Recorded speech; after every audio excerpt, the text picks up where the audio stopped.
que você acha de viver nos anos 60, naquele clima maravilhoso e colorido, em tons vibrantes e pastéis? Meninas e meninos bem vestidos, e você com seu amorzinho, vivendo em uma casa linda e moderna, uma espécie de condomínio fechado, com tudo o que você quer, com muita prosperidade, muita grana e tudo tão perfeitinho. Só que não, porque na dualidade isso é impossível de conseguir. Sempre tem uma contrapartida que é difícil de engolir. E é aí que o sonho vira um pesadelo. Se você quer saber o que tem de tão errado no Projeto Vitória do filme Não Se Preocupe, Querida, fica aqui comigo que eu vou te contar e ainda vamos refletir juntos sobre esse filme com uma ótica diferente. Eu vou mostrar para você que a gente pode transformar os pesadelos em lindos sonhos e em realidade.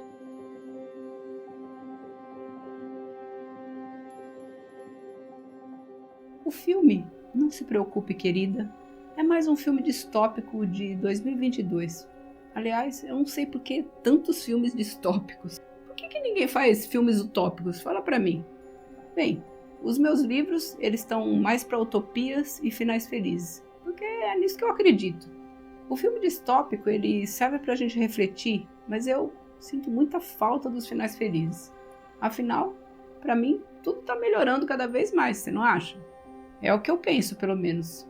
Bem, o filme ele é dirigido pela Olivia Wilde, que já dirigiu outros tantos filmes como Tron, O Legado, O Incrível Mágico Burt Wonderstone e Cowboys e Aliens. Esse filme ele teve nota 6,3 no IMDb, com 138 mil votos aproximadamente. Os filmes da Olivia, eles têm essa média de 6, não são considerados muito bom pelo público, que é quem vota lá no IMDb. Mas mesmo com essa nota, eu particularmente achei que dá para filosofar um bocado sobre o filme, e sem tocar muito no assunto de feminismo e machismo, que é o que está mais evidente nas críticas que se encontram pela internet e no YouTube. O filme ele recebeu 10 prêmios e várias indicações, entre eles o de melhor atriz britânica irlandesa de 2023 pela London Critic, para Florence Pugh, que é a atriz principal, que já fez O Milagre, que também é um outro filme maravilhoso, onde ela consegue brilhar de uma forma totalmente diferente desse filme. Também recebeu o prêmio de melhor filme dramático de 2022 pela People's Choice Awards, que é uma escolha feita pelas pessoas no site da shortawards.com. Você pode votar lá se quiser. Também recebeu indicação de melhor figurinista para Ariane Phillips. Aliás, muito merecido, porque é realmente deslumbrante o figurino desse filme. E a MTV, em 2023, indicou o personagem do marido, Harry Styles, como o melhor vilão. Bem, eu não concordo que ele seja tão vilão assim, mas tudo bem, ele também não chegou a ganhar o prêmio. Tudo começa quando um casal é convidado para viver em uma cidade chamada Victory.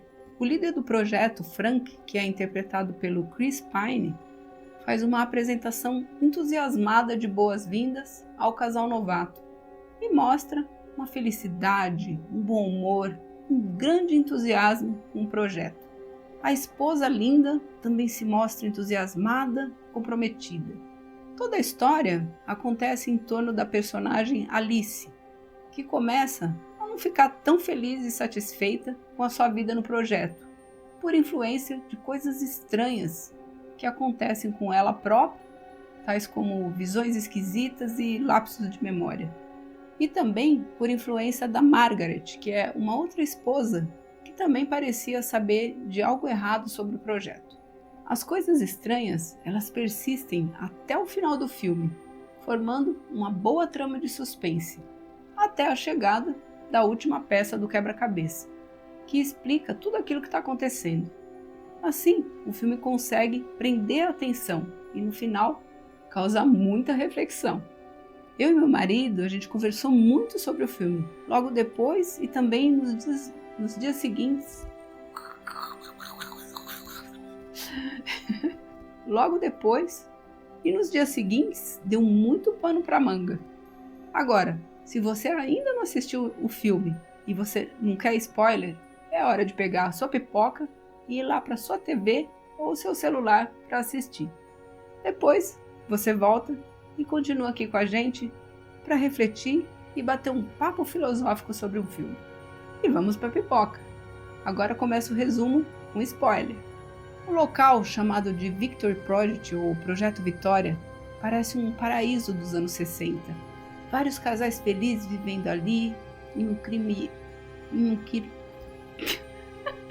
Gente, tá difícil. Num clima alegre e contagiante.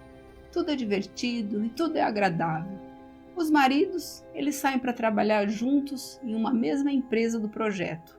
Todas as mulheres, elas trabalham como donas de casa e babás dos seus próprios filhos. Elas são muito felizes em seus afazeres. A Alice, que é interpretada pela Florence Pugh, é a personagem principal do filme. Ela é casada com um marido perfeito, que é o Jack, interpretado pelo Harry Styles. No início, ela é muito feliz e sexualmente satisfeita, mas então começam a acontecer coisas estranhas.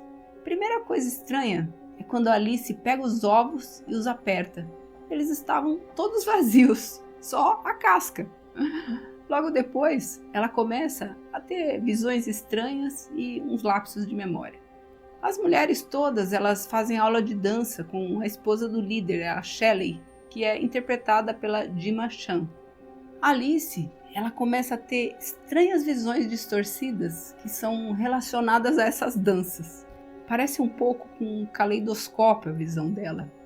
A Margaret, que é interpretada pela Kiki Lane, é uma outra esposa que vê coisas estranhas, desde que ela sai um dia para passear com o filho fora da cidade, um tempinho antes.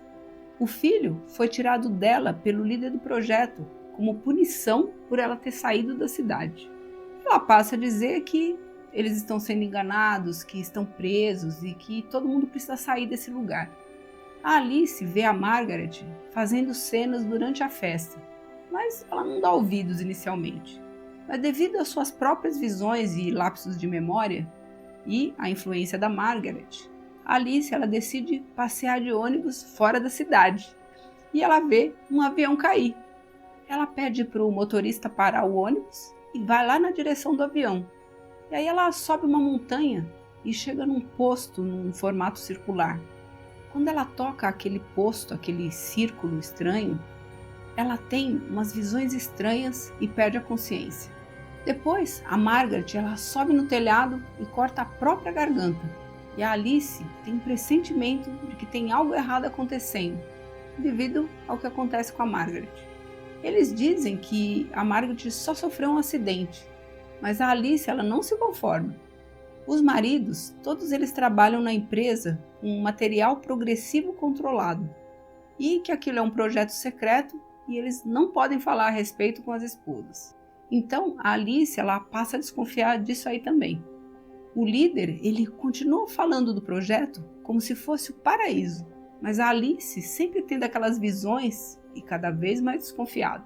Outra cena louca é quando ela passa o filme plástico na cabeça até quase morrer asfixiada. Aí ela vai ao médico e ele tenta dar um remédio para ela. Ela vê na etiqueta que o remédio tinha sido receitado para Margaret e ela não aceita o remédio. Ela desconfia que aquele médico também está envolvido e ela quer saber dele como ele tratou da Margaret, só que ele disfarça. O marido dela, ele é maravilhoso demais. Ele escolhe as roupas dela, elogia, é carinhoso, prepara as refeições, faz tudo o que uma mulher deseja, além de ser lindo e muito sexy. Mas ela não parece mais satisfeita com ele. Então eles vão a uma festa e ela tem visões com a Margaret que diz para ela: "Você foi lá, você viu." Possivelmente se referindo ao passeio de ônibus e a ida àquele prédio circular que é o QG. Então o líder faz um discurso na festa e chama o marido dela. Ele é convidado a participar do Conselho Consultivo Sênior.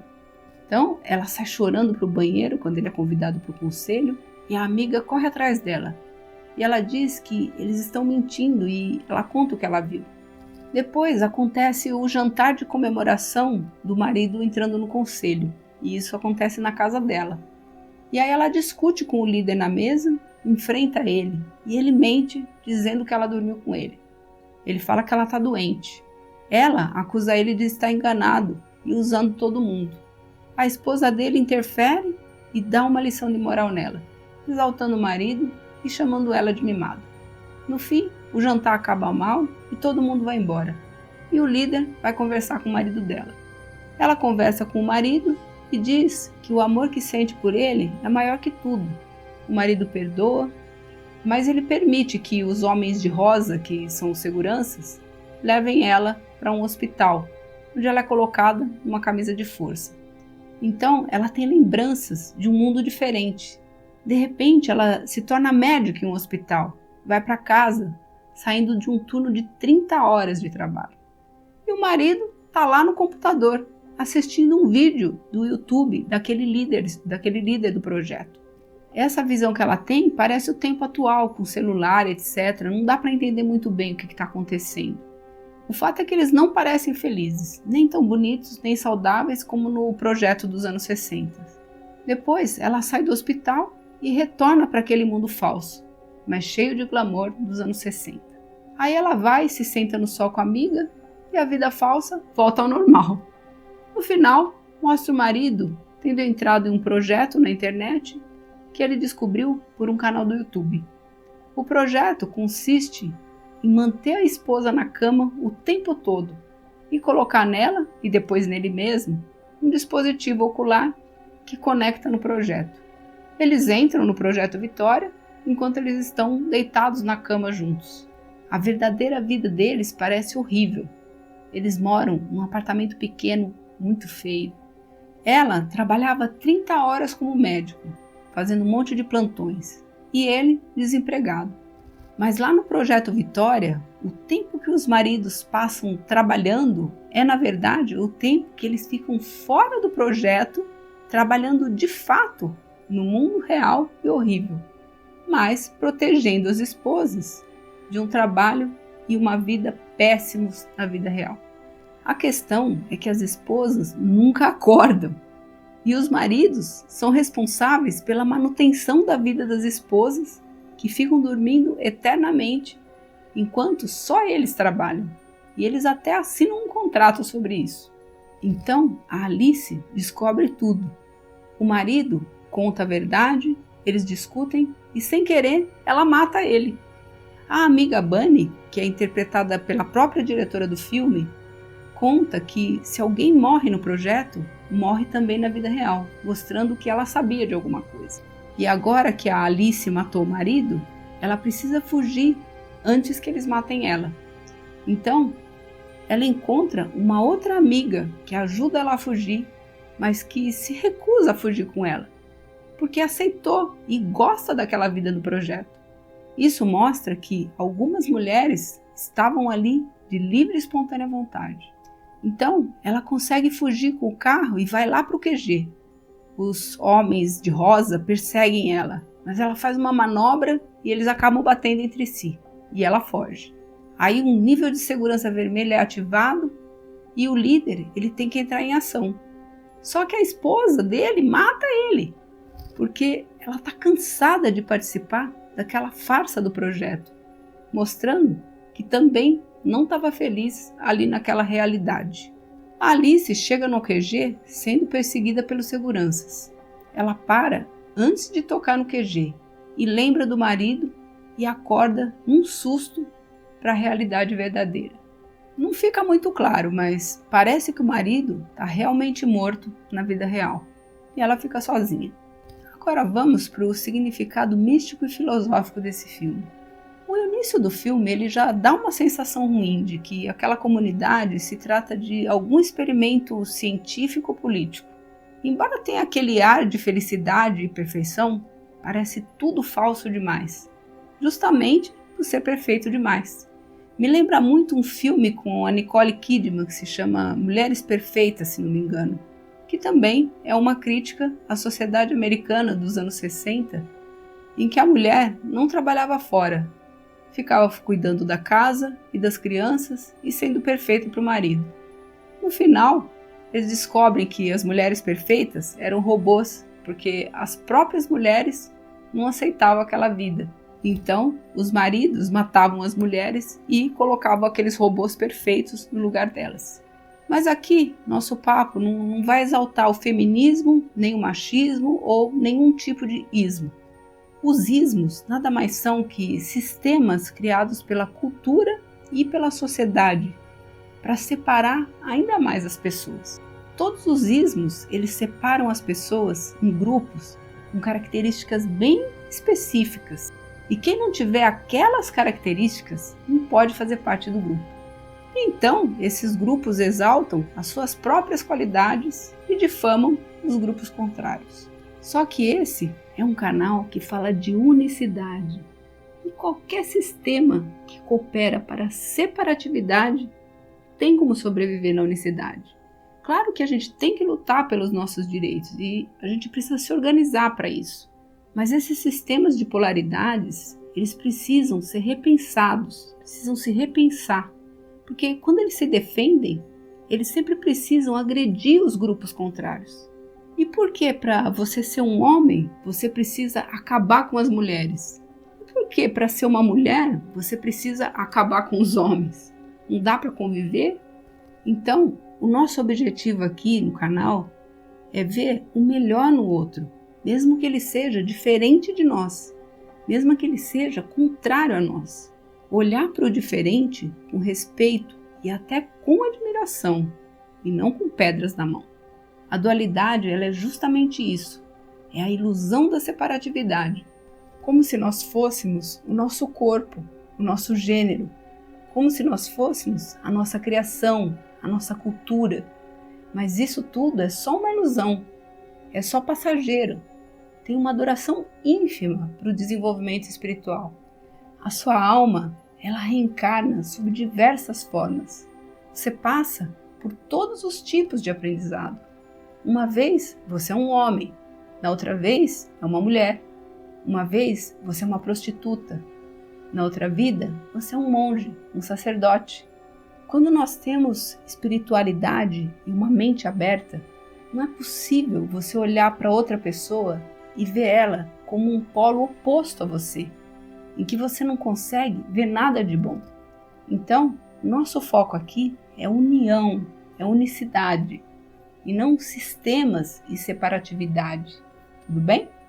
Mas voltando ao filme, você deve ter notado nessa história que há duas realidades, sendo uma que parece a verdadeira e a outra que parece a falsa. É contraditório falar em realidade falsa, mas é isso que nos parece. E a pergunta que não quer calar: o que é a realidade verdadeira? E o que é a falsa realidade? Será que essa nossa realidade é realmente a verdadeira? Ou será que existe uma outra realidade mais real, fora do tempo e do espaço? Será que o tempo e o espaço são reais? Matéria, será que ela é real? Tem pesquisas que dizem que o tempo nem existe, que ele é apenas uma convenção humana para organizar os eventos. Existe um pesquisador italiano chamado Carlos Rovelli que diz que o tempo é uma ilusão. Ele até ganhou um prêmio Nobel sobre isso. Então, o tempo ele pode ser apenas uma ilusão, apenas uma convenção que nós usamos com base nos fenômenos naturais e que parecem relativamente estáveis.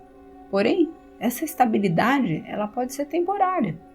A estabilidade do tempo é temporária. Esse trocadilho ficou interessante, né?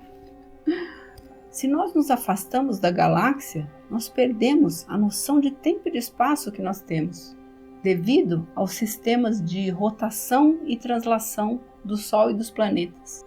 Então, o tempo não é só relativo, como também é limitado a uma pequena galáxia entre os trilhões que existem no universo. Se nós fôssemos capazes de viver em uma outra galáxia, a noção do tempo ela seria baseada nos movimentos de rotação daqueles planetas de lá em torno daquele Sol, que poderiam absolutamente não corresponder à nossa realidade. Além disso, pode ser que a vida lá nesse outro planeta tenha se formado de outras substâncias que apresentam ligações químicas diferentes das nossas. E de repente, eles têm outra tabela periódica. Isso mostra a nossa insignificância, porque a gente não tem ideia do que existe fora do que nós chamamos de realidade, que se restringe a um pequeno planeta na nossa galáxia. Mas pensando no micro, a nossa vida ela não parece tão insignificante, não é? Afinal, o nosso corpo ele é formado por um sistema que funciona perfeitamente, que nos permite ser autônomos e ainda nos reproduzirmos por mecanismos tão simples como o sexo, a gravidez e a criação dos nossos filhos. Assim, embora essa realidade macro das galáxias nos dê o que pensar sobre a insignificância da nossa realidade, essa realidade micro do ser humano aqui na Terra, ela parece mostrar para a gente que a gente é muito importante e pleno de significância para quem criou esse universo. E eu acho difícil acreditar que uma máquina perfeita como o ser humano, que não é só corpo físico, mas também emoções e mente, pudesse ter existido pela combinação aleatória ou randômica de partículas que se ligaram ao longo de milênios. Parece que tem algo mais nessa explicação. Como diz o Frijo Capra, se você jogar um monte de peças aleatórias escada abaixo, não vai aparecer um equipamento montado lá no pé da escada. Quem cita muito isso é a nossa ilustríssima e maravilhosa filósofa, a Lúcia Helena Galvão. Aliás, eu aprendi isso com ela. Não parece que a ordem ela nasça de uma desordem aleatoriamente, parece? Parece que a essência que dá vida às coisas é algo inteligente que consegue trazer a harmonia para o caos. Então, se nós somos parte dessa essência inteligente, nós somos importantes para a manutenção dessa harmonia do universo, certo? E se nós somos importantes, então significa que essa realidade, mesmo que ela pareça ruim e sofrida, ela deve ter uma razão de ser, não é mesmo? Mas se a nossa vida real ela se resume a sofrimento e tristeza, e mesmo nos reproduzindo por mais de 12 mil anos, e sempre continuamos sofrendo e cheios de problemas, para que tudo isso? Por que o Criador desse universo nos colocaria aqui se fosse apenas para sofrer e para ter dificuldades? Essa mensagem fica ali embutida nesse filme, quando uma pessoa parece ter uma realidade perfeita e mesmo assim ela não fica satisfeita, que são a Alice e a Margaret. E tudo o que os maridos querem é evitar o sofrimento delas. Mas a que custo? O preço da liberdade, ao custo da escravidão. Na mente deles, isso é o amor. Então, como é que nós vamos crucificar e chamar eles de vilões? Muitas pessoas, até hoje, ainda acreditam nisso, que amar é prender o outro. Nem precisa ter Projeto Vitória, não. É aqui na nossa realidade. Acontece todo dia. São pessoas, e não somente homens, mas mulheres também, tirando a liberdade de outras pessoas e achando que isso é amor. Então, mais um importante conceito que se insere no filme: a ideia do livre pensamento, do livre arbítrio ou julgamento, da liberdade de movimento. E por que a existência nos permite sofrer? Porque nós precisamos da liberdade. E a liberdade, ela exige a sua contrapartida, que é o quê? A responsabilidade. Quando a Alice ela se vê insatisfeita no projeto, parece que ela se sente como se ela fosse um robô, que está apenas cumprindo tarefas. Mas ela não tem liberdade de movimento nem para dar um passeio fora da cidade. E ela não tem liberdade de pensar e nem de se expressar. Isso parece incomodar muito ela. De certa forma, parece uma Matrix ali dentro do projeto, com o agravante de que foi o marido, com a maior das boas intenções, que tirou ela do sofrimento para levá-la para o projeto, onde ela não sofre, tem pouca responsabilidade, mas nenhuma liberdade. Será que nós aqui já fizemos isso com alguém?